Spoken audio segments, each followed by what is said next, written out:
My name is Braden Mann, and today is July 13th, 2 o'clock. I'm on my way to the museum, but so far there's been a lot of people, so I'll update you when I get to my artwork.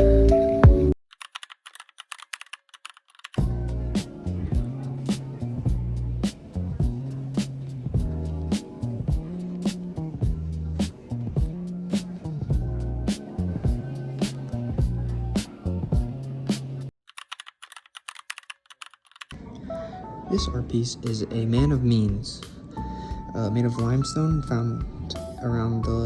was made in the New Kingdom, late Dynasty 1800, from the time period of 1330 to 1293 BC, probably from Saqqara.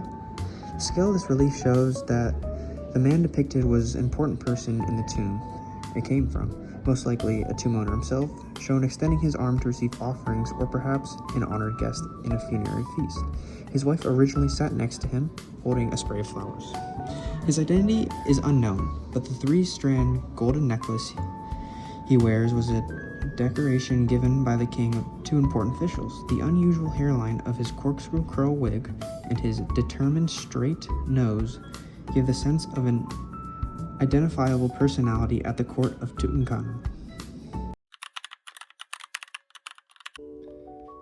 As we take a closer look into this piece, we can see that the details carved into this limestone relief were used with lines to create the figure's facial features, its wigs, the layered necklace, while the texture is especially noticeable in the tightly carved curls on the wig, making it appear more lifelike and realistic. The smooth surface of the face and the body contrast with the rough, broken edges of the stone. This emphasizes the damage in the relief that is experienced over thousands of years. As we take a glimpse at the left of the figure, we can see some hieroglyphics etched into the limestone, and this actually helps us figure out where this piece might have been found or located. Using the hieroglyphics, we think it was found in a tomb or a temple, and it was probably painted with bright colors that the Egyptian people would have viewed as a larger decorative and more religious scene. This carved figure and the hieroglyphics would usually be associated with like the afterlife and the journey there in their tombs. And now for the comparison. For my comparison, I chose to do the Akhenaten and Nefertiti with their three daughters from Amarna. I definitely butchered that, but we're gonna go with it. One of the reasons I chose this piece to compare it to is that they're both etched onto limestone, and the etchings and the hieroglyphics reminded me of this from class. But a key difference I saw is just the quality that it's preserved in. I think a reason for this is the one on the left, it's of royalty, so it's as importance. It's going to be treated with more care, whereas the one on the right is simply they're still high important, but they're not royalty, so it won't be as preserved. But it's still in good condition where it can be determined and read and put in the museum.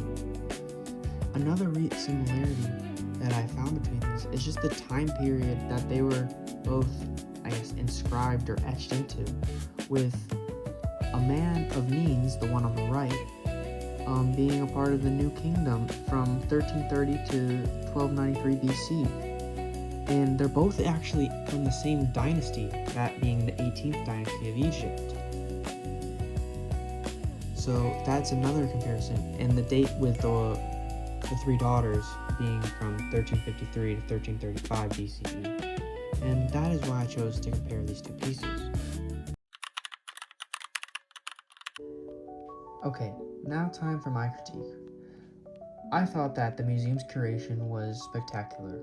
I thought the lighting was on point. The other artifacts around were well organized and well put together. And I didn't believe this because of the time period they all shared. They're all around the same size, so nothing takes away from the other. I think that makes my piece was in the center, giving it more power, in my opinion. And I don't think it was stripped. I think that because it's so small and not as significant, it should be allowed to be shared with other people and other cultures so we understand the aspects of history and art. And I guess that was my hot take, if you would.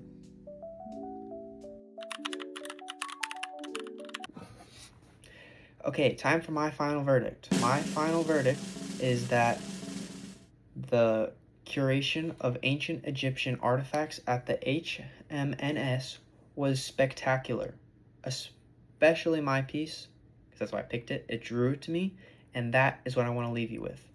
So, peace out.